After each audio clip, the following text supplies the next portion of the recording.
अस्सलाम वालेकुम नाज़रीन, कैसे हैं आप? उम्मीद है अच्छे होंगे। मैं सैयद असद अब्बास, आप देख रहे हैं खामोशी। और हमारे साथ मौजूद हैं आमिर। आमिर, कैसे हैं आप? अल्हम्दुलिल्लाह। आप कैसे हैं असद भाई? अल्लाह का शुक्र है। आज आमिर क्या सुनाने वाले हो स्टोरी? असद भाई, मैंने और आपने बहुत सारी स्टोरियों पे बात की थी, याद है आपको? व्हाट्सएप और इंस्टाग्राम पे जो मैसेजेस आए हैं लोगों के।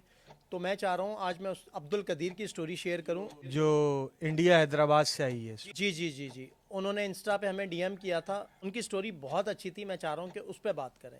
सही। अब्दुल कदीर भाई हैदराबाद के रहने वाले हैं। वो शुरू से ही इटली में हैं। अच्छा। फैमिली के साथ वहीं? अब्दुल कदीर भाई जो है, उनकी अपनी पर्सनल स्टोरी है। उनके फादर इटली में ही रहते थे शुरू से, तो ये लोग वहीं पे पले बढ़े हैं। अक्सर छुट्टियों में हैदराबाद जाया करते थे। तो ये उनकी स्टोरी है। तो नाजरीन, सबसे पहले आप हमारे चैनल को सब्सक्राइब कर लें और बेल आइकॉन को ऑन कर लें, ताकि हमारी तमाम आने वाली वीडियोस आप तक पहुंच सकें। और एक दफ़ा आप आयतल कुर्सी पढ़ लें। तो हम चलते हैं अब स्टोरी की तरफ। अब्दुल कदीर भाई जब बहुत छोटे थे, तो वो छुट्टियों में इंडिया हैदराबाद आया करते थे। अच्छा। तो आपको पता है, जब एक शहर में रहने वाला बंदा वो जब गांव जाता है, तो उसके लिए वो कितनी ज़बरदस्त चीज़ें होती हैं। बहुत अच्छा इन्वायरमेंट है। मैं जब जब गया हूँ गाँव में, जी पंजाब साइड पे, जी। वो बड़ा अच्छा इन्वायरमेंट है वहाँ। बड़ा अच्छा इन्वायरमेंट होता है वहाँ का। हम भी ज़ाहिर है गांव से ताल्लुक़ है हमारा, हम भी छुट्टियों में जाया करते थे। तो बड़ा अच्छा लगता था कि गायें भैंसें खेत खलिहान, एक शहर से जाने वाले बंदे के लिए एक अलग ही इन्वायरमेंट होता है। तो बड़ा मज़ा आता है। तो अब्दुल कदीर भाई कहते हैं हम लोग भी गांव जाया करते थे। इसी तरह एक दफ़ा हम लोग गांव चले गए। तो ये लोग तीन बहन भाई थे, एक बहन थी, दो भाई थे। तो ये गांव जब जाया करते थे तो बड़ा इंजॉय किया करते थे। खेतों में चले जाना, कभी किसी के डेरे पे, कभी किसी के डेरे पे, कभी ट्यूबवेल में जाके नहाना। बहुत मज़ा आता है। बड़ा इंजॉय करते थे वो। भी जब जब गया हूँ तो मैंने बड़ा इंजॉय किया। अब वो कह रहा है कि जब हम लोग गांव जाते थे ना, तो उनके सारे आसपास रिश्तेदार रहते थे। तो कह रहे हैं सारे हम बच्चे इकट्ठे होके ना, सारा दिन सुबह निकलना है और रात को घर आना है। तो खेतों में ही पूरा दिन गुजार देना है ना। वहीं पे लस्सी पी रहे हैं, वहीं पे दूध पी रहे हैं, वहीं पे फल फ्रूट जो है वो खेतों से उतार उतार के खा रहे हैं। आपको पता है ना, गर्मियों में ही लोग छुट्टियों पे जाया करते हैं। पाकिस्तान और इंडिया में तो लोग गर्मियों की छुट्टियां मनाने आते हैं। तो पूरा दिन वो लोग खेतों में गुजार देते थे, वहीं से फ्रूट खा लिया, तरबूज खा लिया, खरबूजा खा लिया। तो अब वो लोग ना अक्सर नहर पे नहाने भी जाया किया करते थे। अब उन लोगों ने ना, वहाँ गर्मी बहुत थी, तो उन सब ने मिलके प्लान किया, 10-15 बच्चों ने ना, कि आज हम चलते हैं नहर पे नहाने के लिए। गर्मी बहुत है, बारिश भी नहीं हो रही। खैर, उन लोगों ने अपनी अपनी फैमिली को बताया और वो लोग चले गए नहर पे नहाने के लिए। खैर, वो सारे बच्चे वहाँ पे पूरा दिन नहाते रहे, 3-4 घंटे उन लोगों ने गुजारे और काफ़ी इंजॉय किया।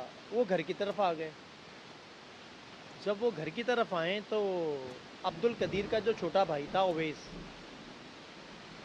उसकी तबीयत एकदम ख़राब होने लग गई और वो गिर गया। वहाँ कुछ ना कुछ हुआ है। जी जी, यही तो बता रहा हूँ मैं आपको कि अब्दुल कदीर का जो छोटा भाई है ओवैस, उसकी तबीयत ख़राब हो गई, वो गिर गया। घर पहुंचते ही सारे घर वाले उसके आगे पीछे हो गए कि यार इस बच्चे के साथ अचानक क्या हुआ है। तो थोड़ी देर बाद क्या देखते हैं, बच्चे का रंग, ओवैस का रंग लाल, शदीद, पूरा चेहरा लाल, आंखें भी शदीद लाल।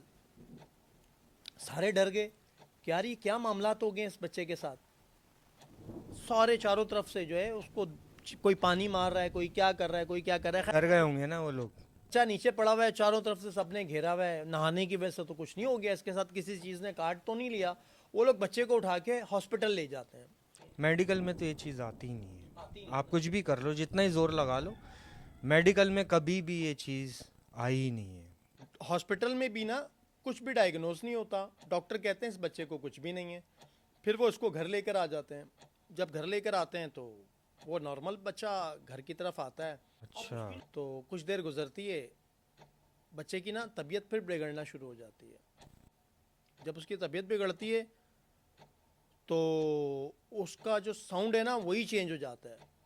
अब वो चीज़ उस पर हाजिर हो जाती है। तुम लोग मुझे जानते नहीं हो। एकदम उसकी टोन चेंज हो गई। घर वालों को तब समझ में आया होगा कि जब उसकी आवाज़ तब्दील हुई होगी। अब घर वालों को समझ आ रही है कि इसके साथ कोई मसला नहीं है मेडिकली, इसके साथ कोई मामलात हुए हैं। वहीं जहाँ ये लोग गए नहाने के लिए, वहीं से उसके साथ वो चीज़ लग गई, जिसकी वजह से उसका चेहरा लाल हो गया पहले। आंखें लाल हो गई, उसको डॉक्टर के पास लेके गए। डॉक्टर ने भी जो टेस्ट वगैरह किया, उन्होंने कहा इस बच्चे के साथ कोई मामला नहीं है। और वो कहता है मैं इसको कभी भी नहीं छोड़ूंगा, इसने मेरे बच्चों के साथ जो किया है मैं पूरे घर के साथ करूंगा और इसको मैं बिल्कुल नहीं छोड़ूंगा, इसको मैं जान से मार दूंगा। अच्छा, ये लोग जो नहर पे गए थे, उस नहर पे ही कोई इंसिडेंट हुआ इनके साथ? नहर पे इन बच्चे के साथ कोई इंसिडेंट हुआ है या इससे कोई हरकत ऐसी हुई है जिससे इस बच्चे के साथ वो जिन्नात लग गए हैं वहां से। अब उसके घर वाले पूरे परेशान, ये तो नीचे ही ना बैठे, लाउड सब पे चढ़ रहा है। इसके अंदर इतनी ताकत आ जाती है कि जिसको यूं धक्का मारता है तो वो दीवार के साथ जाके लगता है। वो इनमें तो बहुत ताकत हो जाती है। अब वो खैर बड़े परेशान होते हैं। थोड़ी देर बाद वो दोबारा बेहोश हो जाता है और उसको उठा के बेड पे लिटाते हैं और वो सो जाता है। खैर इसी तरह रात गुजर जाती है, दिन होता है, वो सुबह उठते हैं, नॉर्मल होता है वो बच्चा। उसके बाद दोपहर के टाइम उसकी कोई खाला जो है वो खाना बना रही होती है। खाना बना रहा होता है, ये जाता है अपनी खाला को धक्का मारता है और किचन से हटा देता है, कहता है हटो खाला, खाना मैं बनाऊंगा। अब उसकी खाला को जो धक्का लगता है ना, वो एक आम 14-15 साल के बच्चे का धक्का नहीं होता। वो तो दीवार से जाके लगी होंगी फिर। हाँ, वो जाके उसकी खाला दीवार के साथ जाके लगती है और वो उसको देख रही होती है। उसको कहती है अवेश तुम पागल तो नहीं हो गए? अब अवेश की आंखें यूं खुली की खुली होती हैं। अवेश उसको ऐसे देख रहा है जैसे अवेश उसको खा जाएगा। तो घर वालों ने उसको इलाज के लिए कहीं लेके नहीं गए, उसको घर में ही फिक्स कर दिया? अभी तो ये स्टोरी स्टार्ट हुई है, सद के बाद क्या क्या हुआ इन लोगों के साथ ये आपको स्टोरी में पता चलेगा। हर जब वो आंखें फाड़ के देख रहा होता है तो खाला को थोड़ा सा उससे डर लगना शुरू हो जाता है। खैर उसकी खाला कहती है अच्छा बनाओ। अब ये खड़ा होता है, खाना बनाना शुरू कर देता है। उसकी खाला फिर आती है, वो कहती है पता नहीं मजाक कर रहा है, उसने तो सारे मसाले गलत डाले होंगे। उसको हटाती है तो वो हटता नहीं है। मतलब उसको जब वो हाथ लगाती है, वो अब्दुल कदीर ने मुझे बताया ऐसा लगता है कि कोई दीवार को हाथ लगा रही है, इतना वो ताकतवर हो जाता है। और अपनी खाला को कहता है हट जा यहां से वरना मैं तुझे कत्ल कर दूंगा। अब उसकी खाला कभी मजाक समझे कभी सीरियस समझे, डर भी रही है लेकिन उसकी हिम्मत नहीं हो रही है। उसको कहती है अगर तेरे अंदर इतनी ताकत है या तू इतना ही अपने आप को समझता है तो ये ले माचिस, अपने आप को आग लगा के दिखा। अब खाला तो उसको असल में चेक कर रही होती है ये ड्रामा कर रहा है या ये रियल में इसके साथ ऐसा हो रहा है। तो खाला ने घर में किसी को भी आवाज नहीं दी जो उसने ट्रीट किया, धक्का दिया? किचन में ये सारा मामला हो रहा है ना। अभी तो खाला यही समझ रही है कि मजाक है। खाला को तो सारे मामले को पता ही नहीं है ना, जो इसको हाजिरी आई, जो इसके मामलात हुए, जो मामला। अब अभी खाला को इस मामले का नहीं पता। उसको कहती है अगर तू इतना ही अपने आप को समझता है, इतना ही ताकतवर है, अच्छा ये ले माचिस, अपने आप को आग लगा के दिखा। खाला चेक कर रही थी कि क्योंकि ये लोग तो माचिस और आग से और लोहे से भागते सुना है, जो हमने तो यही सुना है। डरते हैं लेकिन नुकसान देने के लिए तो फिर तो वो कुछ भी कर जाते हैं। अच्छा, ये खाना छोड़ता है, उठा के चम्मच को जमीन पे मारता है, माचिस खींचता है खाला से। जब वो माचिस खींचता है ना, वो तीली यूं जलाता है और अपनी शर्ट जला देता है। शर्ट पे आग लग जाती है और खाला की तरफ आता है। खाला तो चीखती चीखती भागती है और पूरे घर को बुला लेती है। वो जल्दी से आते हैं, उसके कपड़े वगैरह बुझाते हैं, पानी मारते हैं। अब ये लड़का बेहोश होकर दोबारा गिर जाता है। अब पूरा घर परेशान, पेट वाला एरिया उसका पूरा जल गया। पूरा जल गया।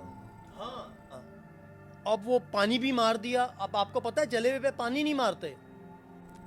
उनको समझ नहीं आई होगी ना, उन्होंने तो जल्दबाजी में पानी उसके ऊपर फेंक दिया। अब वो कह रहा है पूरा घर परेशान। फिर क्या करते हैं, वो बेहोश हो जाता है, उसको बेहोशी की हालत में उठा के हॉस्पिटल लेके जाते हैं। तो वो जो उसका शर्ट जली होती है, ज़्यादा नहीं जला होता, थोड़ा बहुत हिस्सा उसका इफेक्ट होता है, इतनी देर में वो आग बुझ जाती है। खैर उसको डॉक्टर के पास लेके जाते हैं, उसका ट्रीटमेंट वगैरह करवाते हैं। फिर जब घर पर आते हैं तो फिर इसका रंग लाल, आंखें लाल। अब ये बोल कुछ नहीं रहा। अब वो जैसे ना कोई चीज़ आपके अंदर घुसी हुई है और बस यूं आंखें खुली की खुली, कुछ बोल नहीं रहा। फिर वो खाला को यूं देखता है, कहता है खाला तू मजाक समझ रही थी ना, तू मुझे अभी जानती नहीं है कि मैं क्या क्या कर सकता हूं। फिर वो चीज उसके अंदर हाजिर, लेटे लेटे। अब वो जल्दी से, उसका जो अब्दुल कदीर भाई है वो और उसका मामू भागते हैं मस्जिद के इमाम के पास, उसको जाके सारी स्टोरी सुनाते हैं, उसको लेकर आते हैं। अब वो मस्जिद का इमाम जो है वो इससे बात करता है। जब वो इमाम उससे सवाल करता है कि भाई तू इसके पीछे क्यों पड़ा, कैसे इसकी जान छोड़ेगा, तो उसने बताया कि मैं इसके साथ कैसे लगा। जब ये सारे बच्चे नहर पे नहाने के लिए गए थे, 10-15 बच्चे थे, सब नहा रहे थे। जब ये सारे बच्चे नहर में नहा रहे थे तो इस बच्चे ने पेशाब कर दिया था, जिसके पेशाब से हमारे कपड़े नापाक हो गए थे, इसलिए हम इसके साथ चिपके हैं। तो ये बच्चा कितने साल का था? 14-15 साल उम्र थी, दोनों भाइयों का 1 साल का डिफरेंस था। अब वो पेशाब की वजह से ये जिन्नात इसके साथ लग गए। वो नापाक हो गए होंगे जाहिर सी। हाँ, तो उन्होंने कहा अब हम इसको कभी भी नहीं छोड़ेंगे। वो तो बदला लेते हैं अपना, लाजमी। हाँ, उसने बोला अब हम सारी ज़िंदगी इसके साथ लग गए, इसको हम कभी भी नहीं छोड़ेंगे। तो खैर उन्होंने दम वगैरह किया, उस टाइम वो चीज़ चली गई। फिर उन्होंने इमाम साहब ने बताया कोई मज़ार, बोला इसको वहाँ लेके जाओ तो जाके इसको आराम आएगा, वहाँ पे सारे जिन्नाती मामलात ठीक होते हैं। खैर वो 2-3 जगह पे लेके गए, किसी ने बताया जी इधर लेके जाओ, उधर लेके जाओ। फिर जो इमाम साहब ने मज़ार बताया था वो उनके घर से बहुत दूर था, यानी कि किसी और शहर में था। वो 5-6 घंटे का सफ़र था। तो कोई 10-15 दिन बाद ये लोग वहाँ लेके गए।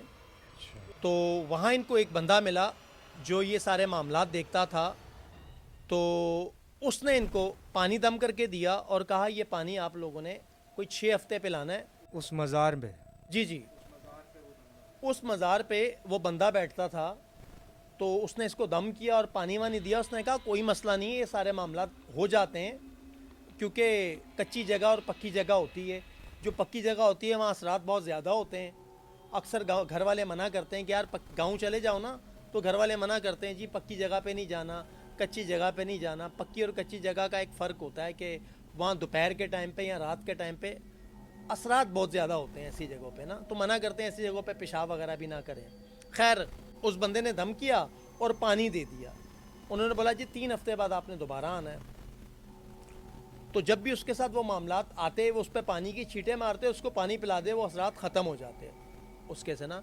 फिर 3 हफ्ते बाद दोबारा गए तो उन्होंने कहा कि अब काफ़ी बेहतर हो गया है। फिर उसने बाबा ने दोबारा इसको पानी दम करके दिया। उसने बोला अब आपको नहीं आना होगा, 6 हफ्ते तक आपको मज़ीद ये पानी पीना है, आराम आ जाएगा। खैर 6 महीने लगे उनको, 2 महीने की छुट्टियों पे वो लोग गए थे, 6 महीने लगे उनको गांव में, जब तक उनका वो अब्दुल कदीर का जो छोटा भाई है ओवैस, वो ठीक नहीं हुआ, ये लोग नहीं। तो ये स्टोरी है आज की मेरी। जी नाज़रीन, उम्मीद है आपको स्टोरी पसंद आई होगी। कमेंट सेक्शन पे अपना फीडबैक देना ना भूलिएगा। और जी नाजरीन, जिसने हमारा चैनल सब्सक्राइब नहीं किया वो हमारे चैनल को सब्सक्राइब कर लें। और आप हमें अपनी स्टोरियां शेयर कर सकते हैं इंस्टाग्राम पर और व्हाट्सएप पर। नीचे हमारा नंबर चल रहा है, आप उस पर भी अपनी स्टोरी शेयर कर सकते हैं और इंस्टाग्राम पे हमें DM कर सकते हैं। मुझे और असद को दीजिए इजाज़त। अल्लाह हाफिज़।